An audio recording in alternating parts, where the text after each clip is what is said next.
Have you heard of the Gjengangare?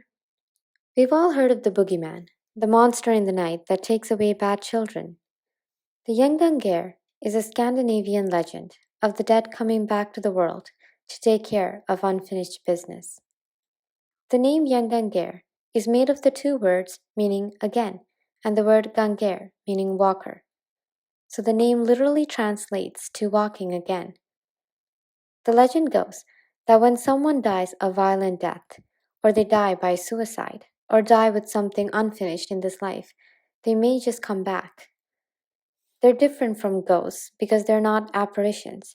They don't make themselves known to people through whispers and sounds, and they can't move through walls. They are corporeal. They can't be invisible, and they're not immortal. They can be killed. Again. Gjengangers go back to the days of the Vikings, when they are considered a violent, angry entity coming back to torment their friends and family. The fear of the Gjengangers were so rampant that families of deceased took precautions against them. Their modes of attack differ in each story. Some of them are just violent, they hurt people or cause accidents. They would also simply kill their victims at night. But their main MO is the dead man's pinch, a pinch that was administered while the victim slept. This would cause a dent where the pinch was, and the flesh would start to fester until the infection reached the victim's heart, and thereby kill them. People had numerous ways of both defending themselves against the Gjengangers and stopping people from becoming one in the first place. For example, they used crucifixes and Christian incantations. Some painted symbols, especially the cross, on their doors or on coffins. If someone was suspected to become a Gjengangare, the coffin was carried 3 times around the church and over its wall instead of the gate before being buried. Another tradition was building a pile of stones or twigs called a warp. They often marked the place where someone had died.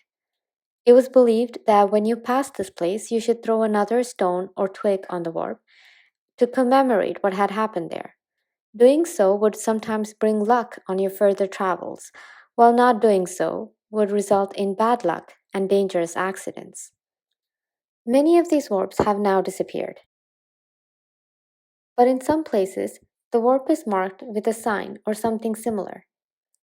Inscriptions were also used to keep the monster at bay. An inscription to be spared from a Gjengangare was found on a 6th century coffin, written by a brother to his passed sister. The brother carved runes, my dear sister, spare me.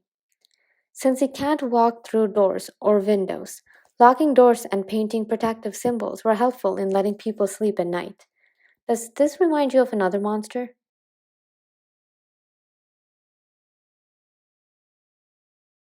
Of course, we know that monsters are usually made for a reason.